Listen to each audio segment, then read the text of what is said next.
waaleykum rahmatulah barakaatu maa ngi leen nuyuwaat baax di leen ziar alhamdulilah voilà léegi comme ci système bu bees bi pour ñi nga xam ne dañu am problème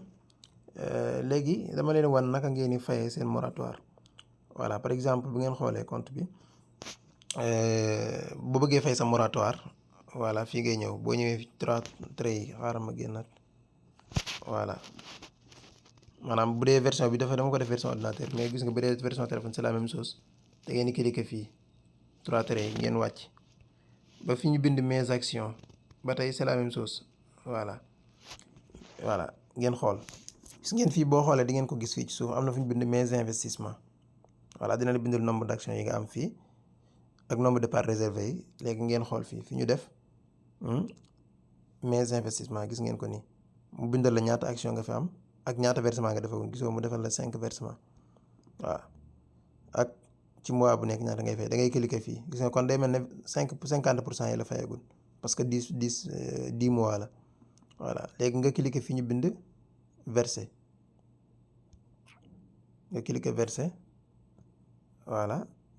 fii bu la neexee mën nga tànn ñaata nombre de mois nga bëgg a fay boo bëggee fay 2 mois nga cliquer 2 bind la montant boo bëggee def 3 mu ngi mu dox la 78 000 vu que benn laa bëgg a fay damay bàyyi noonu léegi ma xool moyen de paiement bi Wave la. voilà après nga def numéro bi nga xam ne moom nga war a fayee fii nag pas forcément numéro compte bi la mais numéro bi nga xam ne moom nga war a bëgg a fayee moom ngay dugal voilà fii su ma neexee man maa def sama numéro voilà baal leen ma voilà ma tànn Wave def numéro bi nga bëgg su nga valider voilà. ba validé gis nga mu indil la page bi mu ne la ouvrir la page de paiement boo ko bësee da lay yóbbu ci sa Wave direct voilà boo bësee da lay yóbbu ci sa compte Wave direct waaw gis nga fay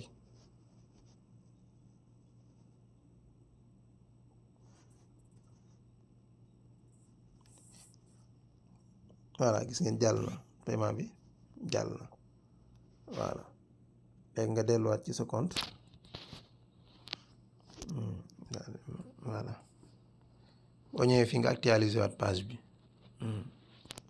ngeen dafa am erreur mais ma génn complètement ma duggaat waaw boo ñëwee nga actualiser waat page bi nga giyaat gis ngeen demal na jàll na gis ngeen ko nii versement d'action moo nekk nii historique soo ko bëggee xoolaat itam bu la neexee demaat fi nga demoon ñëwaat mes actions voilà gis ngeen ko nii defal na ma 60% cela veut dire que kon fay naa 6 versements ci 10 voilà noonu rek lañ koy defee jaa ngeen def